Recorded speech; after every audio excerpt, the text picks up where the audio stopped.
भगवान श्री कृष्ण के वंशी के अवतार श्री हितहरिवंश महाप्रभु जी को देवबंद में स्वयं श्री राधा जी से निज मंत्र और उपासना पद्धति की प्राप्ति हुई। श्री राधा जी ने एक दिन महाप्रभु जी को स्वप्न में वृंदावन वास की आज्ञा प्रदान की। उस समय श्री महाप्रभु जी की आयु 32 वर्ष की थी। अपने पुत्रों और पत्नी से चलने के लिए पूछा, परंतु उनकी रुचि किंचित संसार में देखी। श्री महाप्रभु जी अकेले ही श्री वृंदावन की ओर भजन करने के हेतु से चलने लगे। कुछ बाल्यकाल के संगी मित्र थे, उन्होंने कहा कि हमारी भी साथ चलने की इच्छा है, हम आपके बिना नहीं रह सकते। श्री महाप्रभु जी ने उनको भी साथ ले लिया। रास्ते में चलते चलते सहारनपुर के निकट चिड़थावल नामक एक गांव में विश्राम किया। स्वप्न में श्री राधा रानी ने महाप्रभु जी से कहा, यहाँ आत्मदेव नाम के एक ब्राह्मण देवता विराजते हैं, उनके पास श्री राधा वल्लभ लाल जी का बड़ा सुंदर श्री विग्रह है। उस विग्रह को लेकर आपको श्री वृंदावन पधारना है, परंतु उन ब्राह्मण देव का प्रण है कि यह श्री विग्रह वे उसी को प्रदान करेंगे जो उनकी 2 कन्याओं से विवाह करेगा। उनकी कन्याओं से विवाह करने की आज्ञा श्री राधा रानी ने महाप्रभु जी को प्रदान की। द्वय कन्या सो तुमको दय है, अपनो भाग्य मानी वह लय है। तिनको पाणी ग्रहण जुकी जो, भक्ति सहायक ही मानी लीजो। तिही ठां और एक मम रूप, द्विज लय मिली है परम अनूप। ताको लय वृंदावन जय हो, सेवन करी सबको सुख दे हो।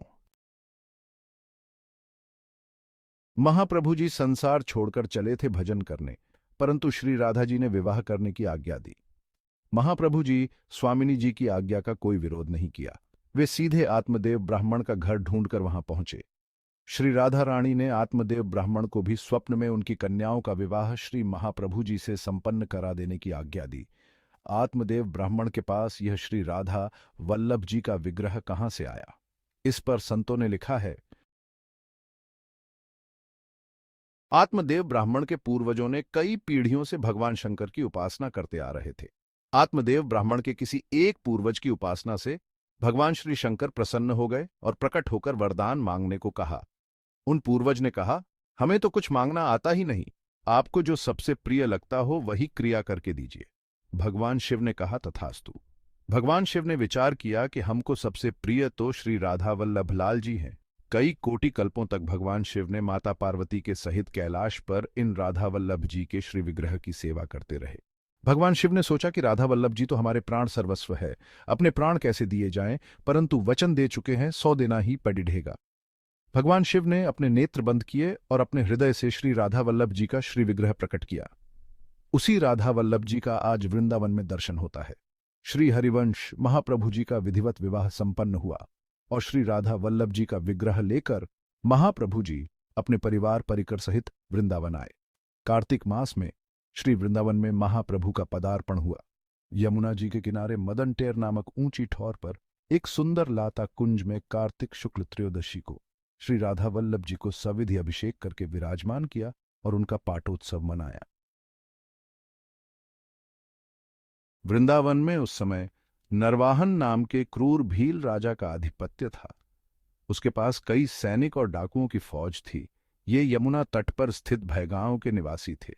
लोधी वंश का शासन सन 1583 में समाप्त हो जाने के बाद दिल्ली के आसपास कुछ समय तक अराजकता की स्थिति रही थी। इस काल में नरवाहन ने अपनी शक्ति बहुत बढ़ा ली थी और संपूर्ण ब्रज मंडल पर अपना प्रभुत्व स्थापित कर लिया था। आसपास के नरेश तो इनसे डरने ही लगे थे। दिल्लीपति बादशाह भी उससे भय खाते थे, अतः इस क्षेत्र में कोई नहीं आता था। वृंदावन उस समय एक घना जंगल था जहां हिंसक पशु रहते थे, जहां सूर्य की किरणें भी पृथ्वी पर नहीं आती थीं। दर्शन करने वाले भक्त दूर से ही उस वन को प्रणाम करते थे। श्री चैतन्य महाप्रभु के कृपा पात्र कुछ बंगाली संत यहां बसने की चेष्टा कर रहे थे, किंतु डाकुओं के आतंक से यहां जम नहीं पा रहे थे। इसी काल में सन 1591 में श्री हित हरिवंश महाप्रभु श्री राधा वल्लभ जी के विग्रह एवं अपने परिवार परिकर सहित वृंदावन पधारे और ब्रजवासियों से भूमि लेकर श्री वृंदावन में निवास करने लगे। नरवाहन के सेनापति ने एक दिन महाप्रभु जी को भगवान की सेवा करते देखा और सोचा कि कोई इस सघन वन में अपने परिवार सहित रहने वाला यह कौन व्यक्ति है। ऐसे सघन वन में कोई अपने परिवार सहित भजन करने क्यों आएगा? यहाँ क्या उसे प्राणों का भय नहीं है? क्रोध में भरकर सेनापति उनके निकट गया, परंतु निकट आने पर सेनापति का क्रोध शांत हो गया।